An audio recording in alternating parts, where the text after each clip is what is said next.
Bons dias! Você sabe o que é termodinâmica? Você sabe o que essa parte da física estuda? Conhece o que é trabalho termodinâmico? Muito bem, se inscreva no canal, enquanto isso roda a vinheta.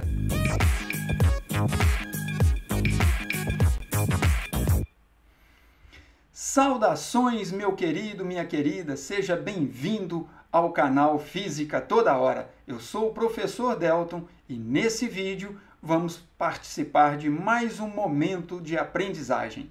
Vamos falar hoje da introdução à termodinâmica. Afinal, a termodinâmica estuda o quê?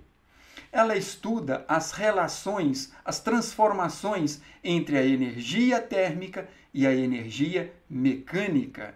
Muito bem. E ela, então, está ligada ao nosso cotidiano de forma muito forte, muito evidente na transformação da matéria, na tecnologia, no desenvolvimento de novas tecnologias. Você trabalha muito com transformação da matéria.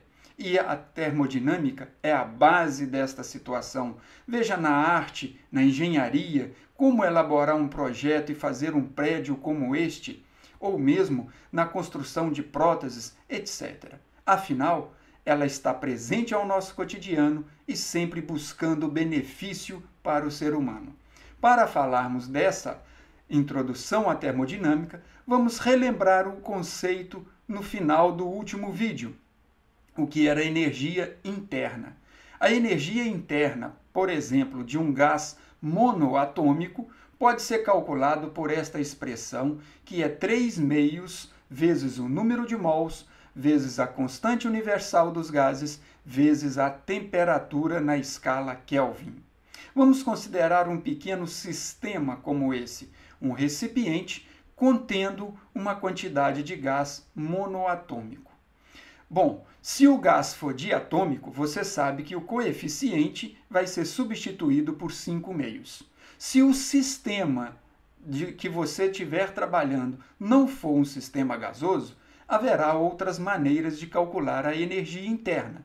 Mas o foco deste vídeo está na expressão para gases, tá bom?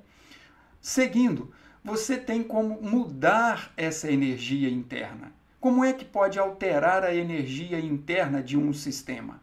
Ou o sistema recebe algum tipo de energia, ou o sistema cede, perde energia de alguma forma.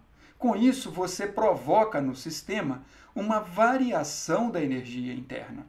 A variação da energia interna, ela está diretamente proporcional à variação da temperatura na escala Kelvin. Muito cuidado com isso. Vamos considerar sistema, por exemplo, em que o número de mols é constante. Então, sendo o número de mols constante e R a constante universal, a variação da energia interna fica diretamente proporcional à variação da temperatura. Ou seja, se ocorre mudança na temperatura, ocorre mudança na energia interna. Para falar um pouquinho mais disso, preste atenção no seguinte: se o sistema receber algum tipo de energia, pode acontecer um aumento na temperatura, um aquecimento. E isso implica em um aumento da energia interna. Implica que a variação da energia interna vai ser um número positivo. E vice-versa. Se lhe for informado que a variação da energia interna é positiva, você conclui que o sistema sofre um aquecimento. Outra forma é se o sistema perder energia. Então, perdendo energia, ocorre o resfriamento, uma redução na temperatura do sistema. Isso implica na variação de temperatura negativa. E aqui está um equívoco no nosso vídeo. A variação de temperatura é negativa, da mesma forma que a variação da energia interna. Quando a variação da energia interna é negativa, indica que houve um resfriamento e vice-versa. Outro ponto é se a variação de temperatura não acontecer, isto é, a variação de temperatura for igual a zero. Nesse caso em que ela for igual a zero, você tem uma transformação isotérmica. Sendo uma transformação isotérmica, variação de temperatura é nula, a temperatura permanece constante. Então, a variação da energia interna também é nula. Em outras palavras, se você for informado que a variação da energia interna é nula, você conclui que a transformação é isotérmica. É um caminho de ida e volta. Outra forma de energia importante é o trabalho, que vamos falar logo após esse quadro que revisa o que acabamos de falar da energia interna, para que você fique com isso bem claro à mente. Não adianta você decorar, memorizar uma lei, uma expressão física, se você não souber o significado das grandezas, corrigindo que a variação da temperatura aqui é menor que zero e aqui a variação da temperatura é nula. Desculpem o equívoco na tela. Muito bem, vamos falar agora de trabalho. Para falarmos do trabalho, quero relembrar o conceito de trabalho de uma força constante que você já deve ter aprendido lá na mecânica. Considere uma superfície e nesta superfície um bloco inicialmente em repouso na posição A. Se agir sobre esse bloco uma força de intensidade F e formando com a horizontal um ângulo θ, esta força pode provocar um deslocamento do bloco. E à medida que o bloco vai deslocando, esta força está realizando o trabalho, até que o bloco chegue em uma posição B e a força desaparece, deixa de existir. Ao chegar na posição B, observe que o bloco deslocou uma distância D, devido à ação daquela força. E durante esse deslocamento, nós dizemos que a força realizou um trabalho. Sendo essa força de valor constante, você pode calcular o trabalho fazendo a multiplicação entre força, deslocamento e o cosseno do ângulo que a força está formando com o sentido do deslocamento. É muito importante entender que esse ângulo θ é o ângulo entre o vetor força e o vetor deslocamento. Lembre-se que a unidade de trabalho no sistema internacional é Newton vezes metro, que também chamamos de Joule. Muito bem. Lembrando disso, mas professor, e quando a força for variável e não for constante, como é que calcula o trabalho? Pode ser através desta expressão? Não pode. Sabe por quê? Qual valor você colocaria aqui na expressão? Se aqui você coloca o valor de F para calcular o trabalho, você só vai colocar um determinado valor. Se a força estiver variando o seu valor, qual valor você vai colocar? Então, esta expressão só é válida para a força constante. Quando a força é variável, você precisa conhecer como que o valor da força varia à medida que o corpo desloca. Uma maneira é o gráfico força-deslocamento, que pode ser uma reta crescente, pode ser decrescente, pode ser uma curva. E como é que você calcula o trabalho nesta situação? Nesta situação, é importante que você identifique em que percurso, qual é o deslocamento que você quer calcular o trabalho. Uma vez que você identifique que, por exemplo, é aqui do zero até esta posição D minúsculo em vermelho, você vai marcar uma área, dizemos uma área marcada entre a reta ou curva até o eixo horizontal. Lembre-se disso, é a área entre o eixo horizontal e a curva que você quer calcular o trabalho. Esta área é em número igual ao trabalho realizado pela força durante esse deslocamento Dzinho que foi até este ponto aqui. Certo? Então, Isto vale para a mecânica. Agora, como que aplicamos isso em termodinâmica? Na termodinâmica, quero convidá-lo para fazer uma análise num sistema gasoso, por exemplo. Um sistema contendo gás, um recipiente de paredes fixas e uma parede móvel, que é o êmbolo, aqui representado por essa faixa preta.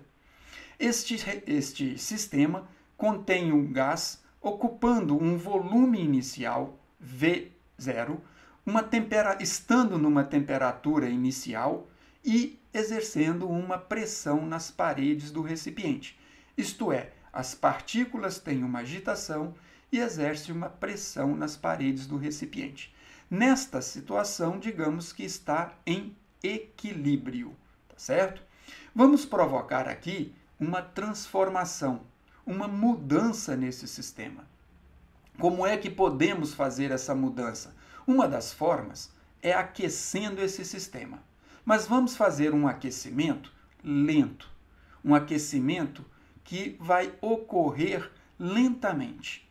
Isso facilita para nós mostrarmos para você uma equação, uma expressão para trabalho termodinâmico.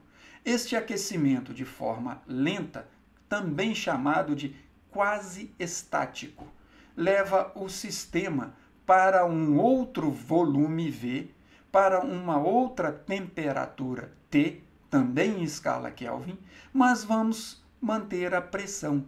Como assim? Pressão constante. Isto acontece pelo fato do processo ser lento, quase estático.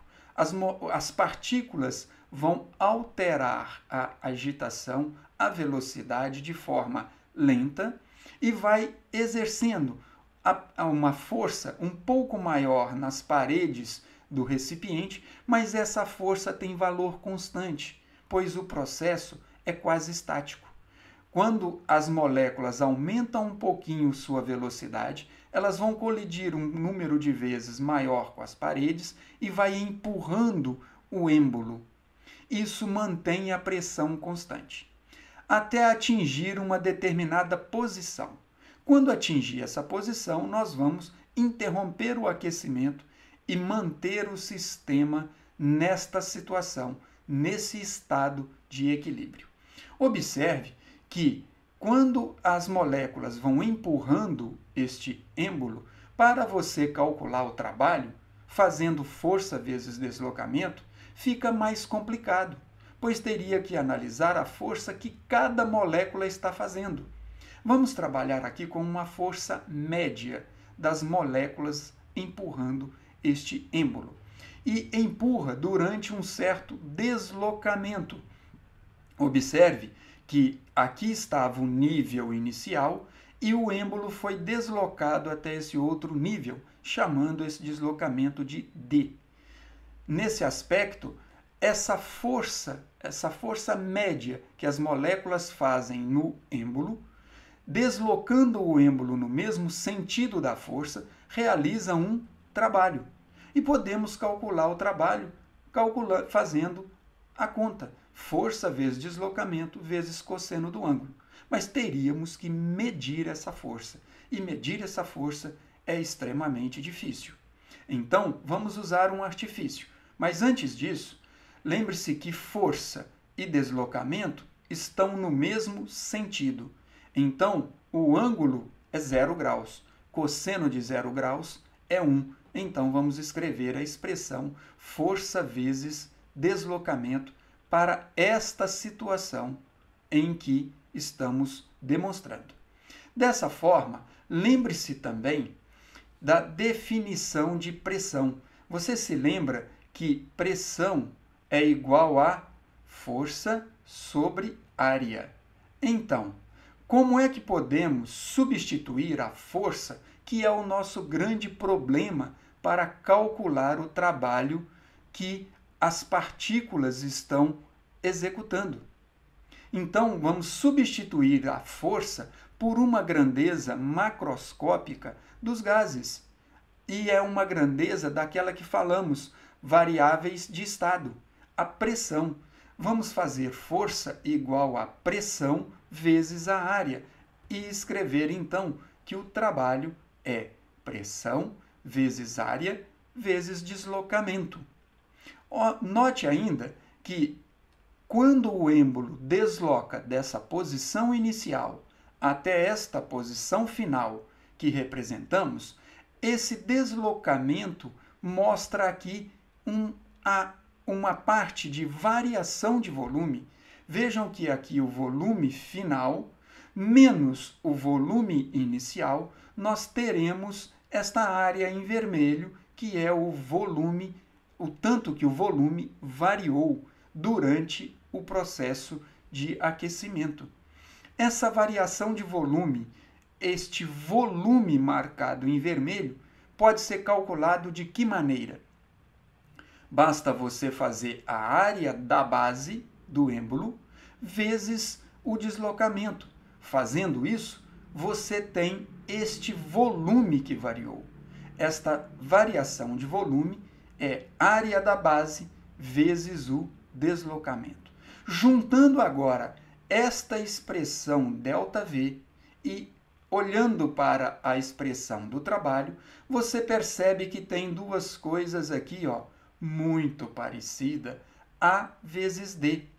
Observe que nós vamos então trocar essas variáveis e reescrever o trabalho como sendo a pressão vezes a variação de volume. Note que agora chamamos isso de trabalho termodinâmico. Por quê?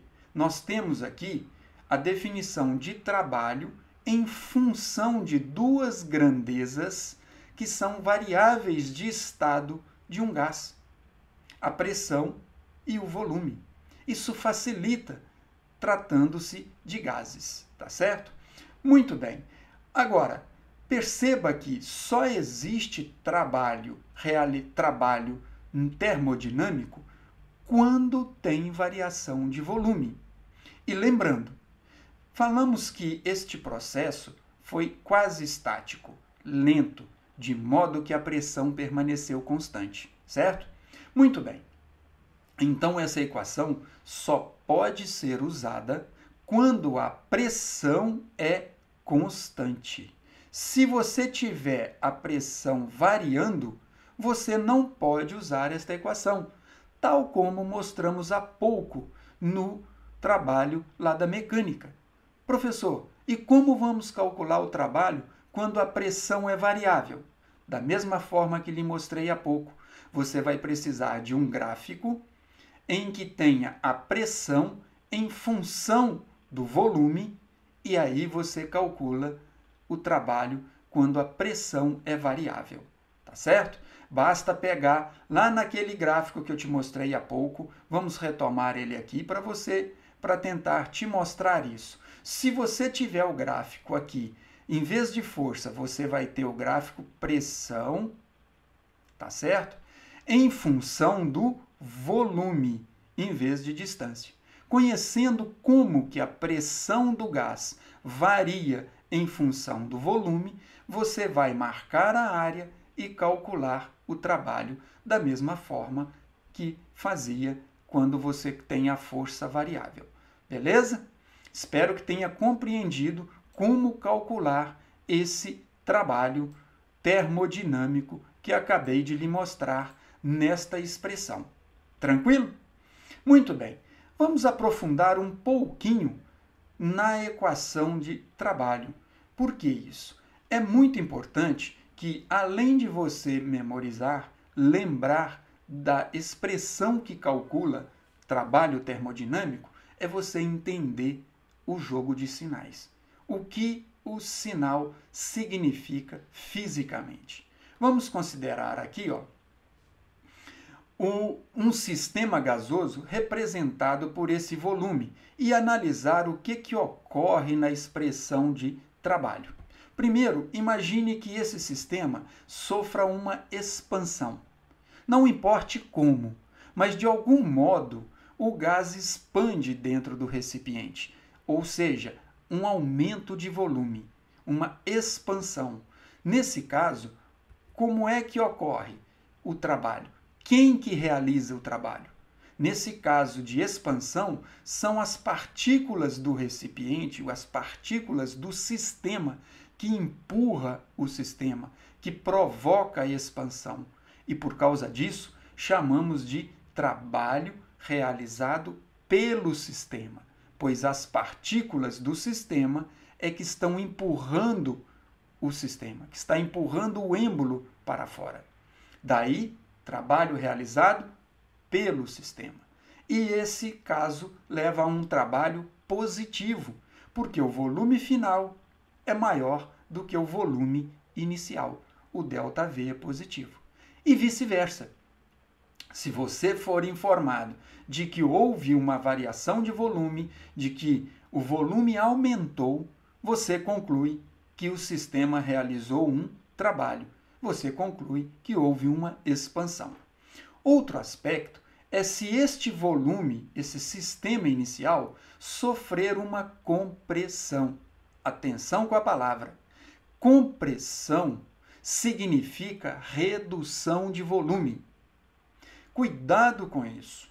Compressão não é necessariamente aumento de pressão. Isso depende de como ocorre a temperatura do sistema. Vamos falar disso mais à frente. É importante que você associe a palavra compressão às palavras redução de volume. Isso é muito importante. Toda vez que tiver redução de volume, dizemos que houve uma compressão. E nesse caso, o trabalho é realizado sobre o sistema. Isto é, a vizinhança, o meio externo, empurra o êmbolo sobre o sistema. Ou seja, quando a vizinhança empurra, o trabalho é realizado sobre o sistema. Nesse caso, o trabalho é uma forma de energia que entra no sistema. Esta energia é com sinal negativo. O trabalho realizado sobre o sistema, com redução de volume, ele é um trabalho com um número negativo. Por quê? Lógico, né, gente? Porque o trabalho depende de ΔV. Volume final é menor do que o volume inicial. Por isso, o ΔV vai ficar negativo e, por isso, o trabalho é negativo. Compreendeu? Muito bem.